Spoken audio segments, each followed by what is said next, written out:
Radio Publique Africaine.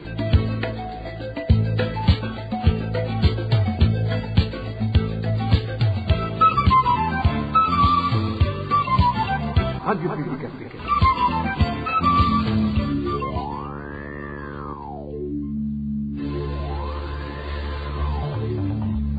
C'est le moment de suivre le journal parlé en français. À la présentation, Josiane Mouzanez. Au sommaire de cette édition, Gitega se réjouit des avancées observées en ce qui est du respect des droits de l'homme, ce qui n'est pas du tout de l'avis de différentes organisations de défense des droits humains qui continuent d'alerter sur la régression du Burundi dans ce domaine.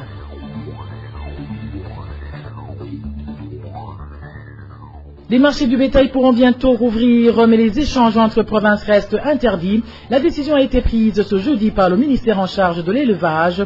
Vous aurez les détails dans ce journal. Dans ce journal, nous vous parlerons également de l'insalubrité autour de l'ancien marché central de Bujumbura qui rebute les passants. Voilà pour les grandes articulations. Bien le bonsoir chez vous, mesdames et messieurs. Dans quelques poussières de secondes, le développement de ces titres.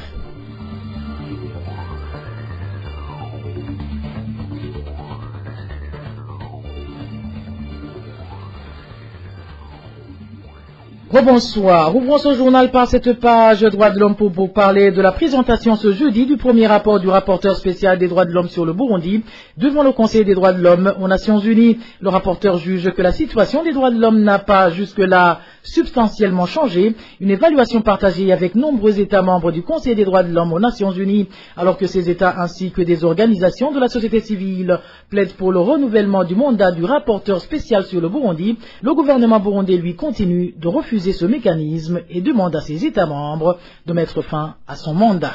Suivez à ce propos Maître Armel Nyongere qui a participé à la session de présentation du premier rapport du rapporteur spécial sur le Burundi à Genève. Le rapporteur spécial s'appuie beaucoup sur les conclusions de la commission d'enquête et des organes de traité. Et lors de son intervention orale, le rapporteur spécial a souligné que malgré quelques actes isolés visant à poursuivre les auteurs de violations des droits humains, d'impunité, les auteurs de violations graves perdurent. Et il relève que la situation des droits humains au Burundi n'a pas changé de manière substantielle et pérenne. Vous saurez que le vote pour le renouvellement de mandat du rapporteur spécial aura lieu le 7 octobre 2022 à la fin de la 51e session du Conseil des droits de l'homme. Et comme vous l'avez compris, le gouvernement du Burundi lui réfute ces allégations et parle d'une justice équitable et du respect des droits de l'homme dans la liberté de la presse qui sont une réalité sur le territoire national. C'est du moins ce qu'a déclaré le président de la République du Burundi devant le Conseil des droits de l'homme des Nations Unies, Evariste Ndayishimiye, qui a déploré que certains envoyés des Nations Unies découragent les avancées positives de certains pays dont le Burundi en politisant la lutte contre l'impunité suffit. Il me convient de porter à la connaissance de cette auguste assemblée qu'une justice équitable pour tous est aujourd'hui une réalité et que les droits de l'homme, dont le droit d'expression et de presse sont respectés sur toute l'étendue du territoire burundais. Mais malheureusement, certains fonctionnaires portant le flambeau de certaines institutions de notre organisation découragent ce développement positif par la politisation de la démocratie et de la lutte contre l'impunité.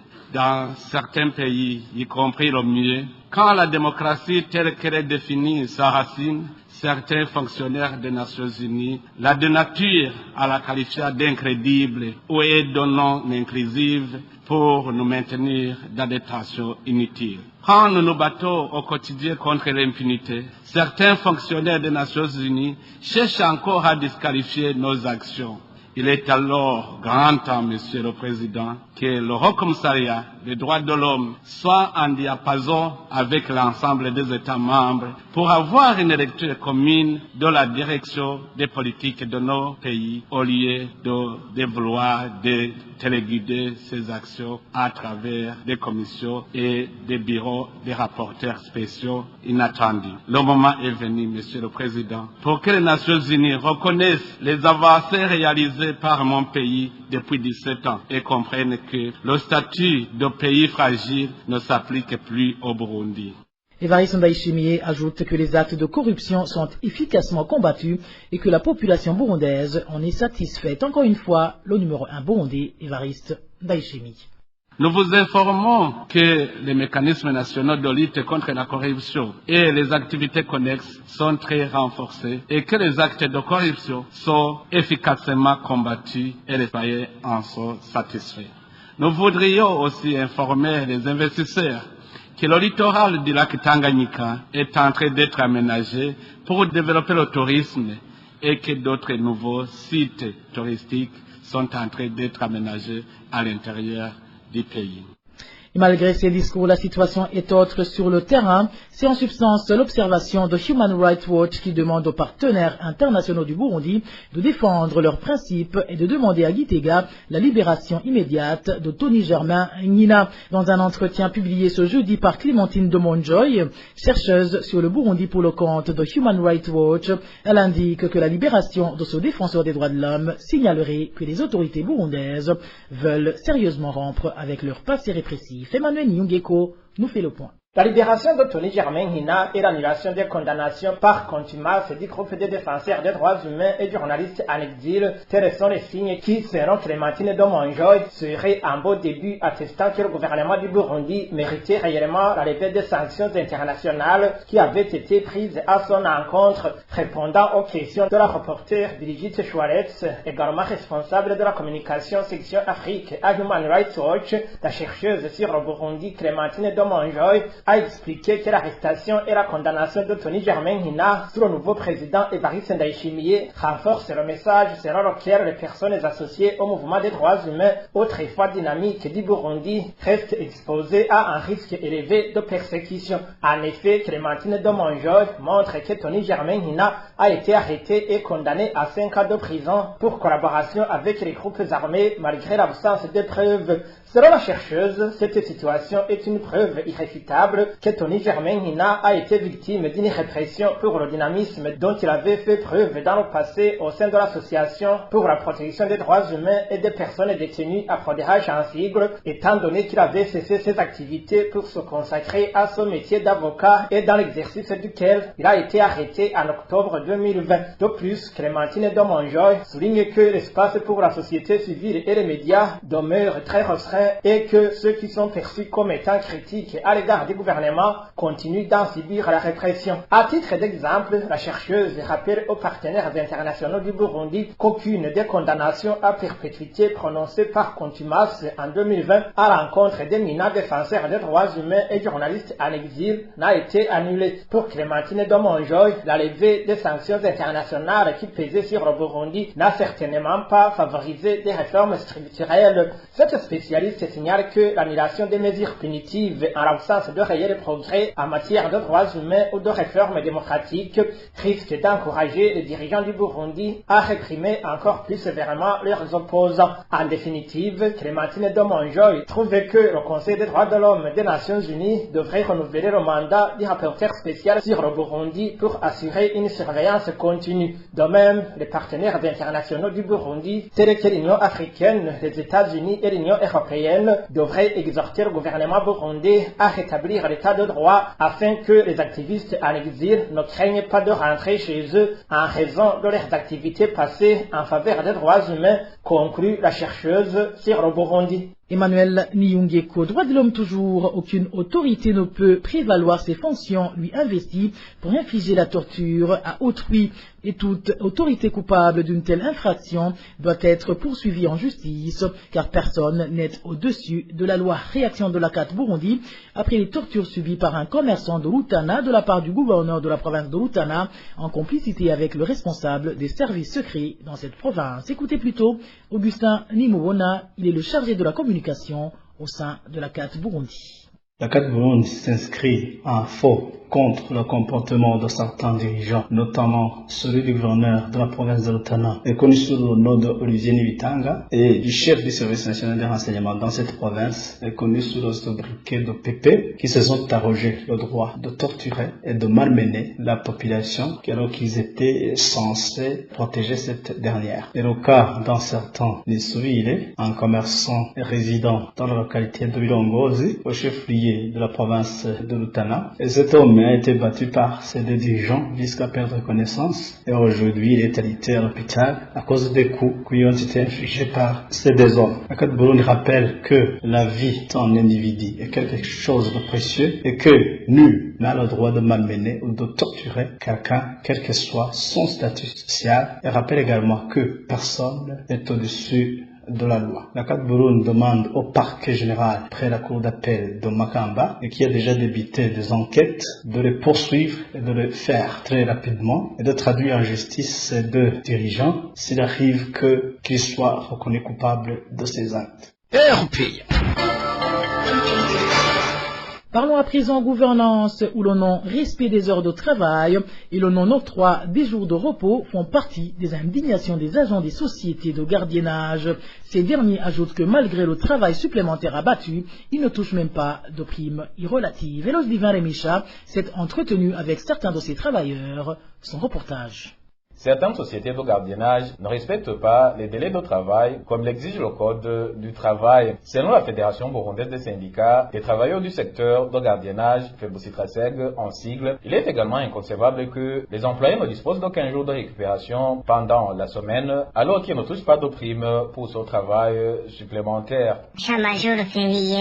Dans certaines sociétés de gardiennage, nous travaillons même pendant les jours fériés. Par exemple, pour ceux qui sont affectés à l'intérieur du pays, certains travaillent à deux à un poste et donc ils subdivisent les heures de travail en deux. Chacun travaille 12 heures, mais ce qui est triste, c'est que nous ne recevons pas des primes pour les heures supplémentaires car normalement on ne devrait pas aller au-delà de 8 heures réglementaires. Au fait, nous sommes comme des prisonniers.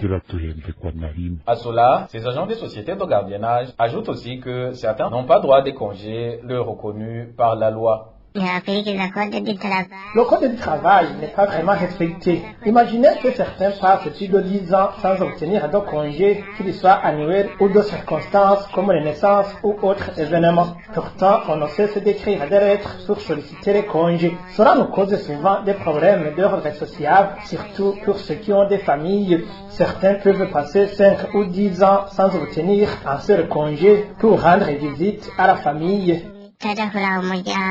Ces agents de gardiennage disent avoir présenté ces lacunes à l'inspection générale du travail, mais aucune suite ne leur était réservée. D'où ils continuent toujours à solliciter l'intervention de toutes les institutions du pays ayant eu connaissance de leurs problèmes pour trouver des solutions. Dossier à suivre. Merci à toi, Eloge Divin Remicha. Gouvernance toujours, les habitants de la commune Mabanda en province Makamba dénoncent la complicité de l'administrateur communal dans la spéculation des boissons au Braroudi. Cette population indique que cet administratif assure la couverture de ceux qui font ces magouilles, étant donné qu'il est également impliqué dans ce trafic. Daniclé Latroumva nous en dit plus. Cette autorité pointée du doigt répond au nom de Jean-Berry Hatungimana, administrateur de la commune Mabanda. Nous sommes dans la province de Makamba. La population locale déplore le fait que cet administratif ne sanctionne pas et n'ose même pas réprimander les commerçants qui n'observent pas les tarifs des boissons Braroudi fixés par le gouvernement. Selon eux, la principale raison de cette inertie est que Jean-Berry Hatungimana exporterait lui-même illicitement ses produits Braroudi vers la Tanzanie limitrophe. Quand ils reçoivent par exemple 10 caisses de bière, les commerçants revendent les 3 premières caisses à des prix réglementaires et cachent par la suite le reste. Ce qui fait que les prix des boissons de la Braroudi soient exorbitants au marché de Mabanda.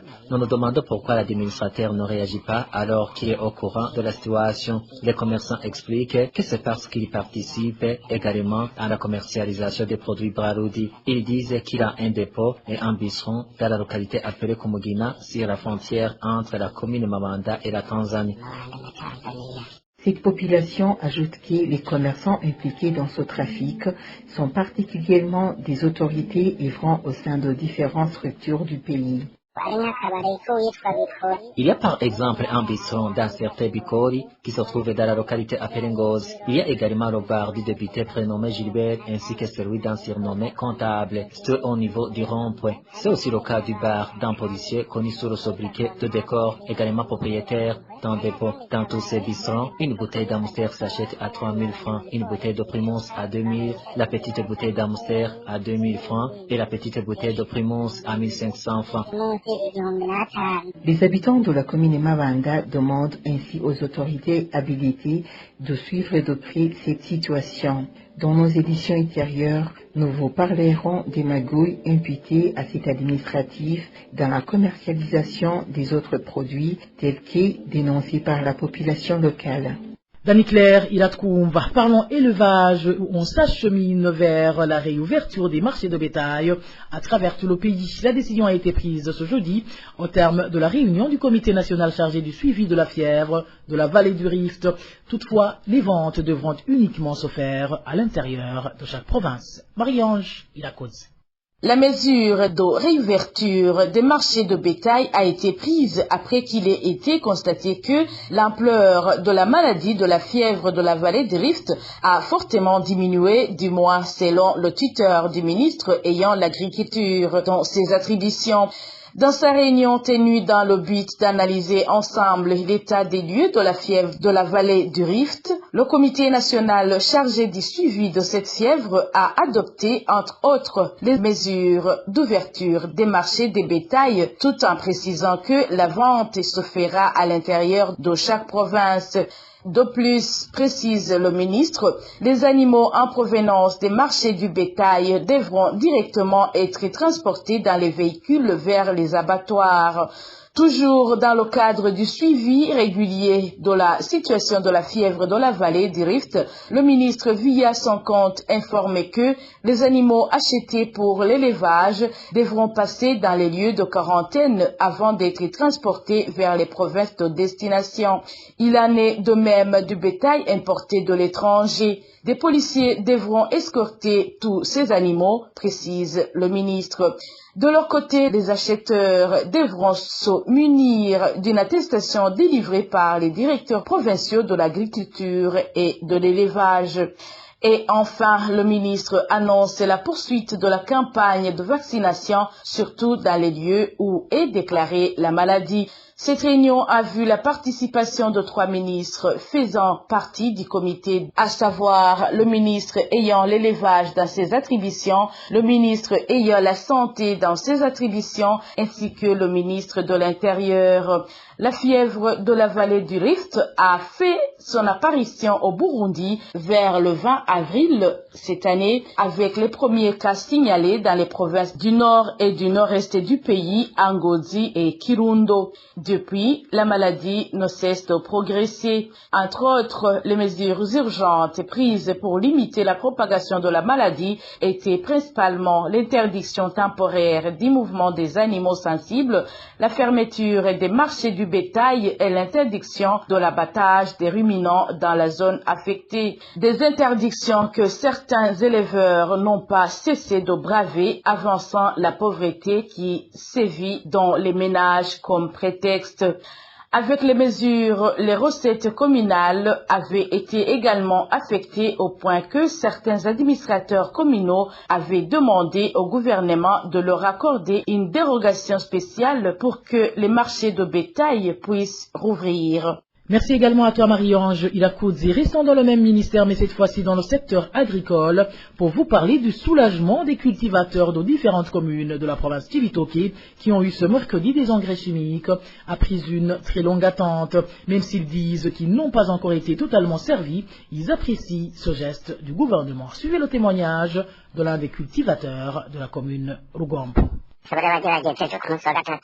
Ils ont essayé vraiment de distribuer de l'engrais chimique mercredi dernier. La plupart des gens qui avaient fait des commandes ont eu vraiment de l'engrais chimique. Mais je ne peux pas confirmer que toutes les commandes faites par la population ont été satisfaites car il y avait beaucoup de commandes faites par la population mais que le gouvernement n'avait pas encore livré. Ainsi cela avait fait que certains fassent plus de 2 commandes sans être servis même pour la première commande. Pour le moment, le gouvernement nous doit encore l'engrais que nous avions commandé pour la saison qui nous avions déjà payé de l'argent pour l'engrais de la saison A. Sinon, mercredi dernier, ils ont vraiment tout fait pour que l'engrais chimique soit distribué partout ici et il était en quantité abondante. Les camions ont circulé partout ici à Rugombo, Uganda et à Mugina. Partout, ils déposaient de l'engrais chimique, mais je ne peux pas affirmer qu'on nous a servi pour toutes nos commandes qu'ils nous doivent.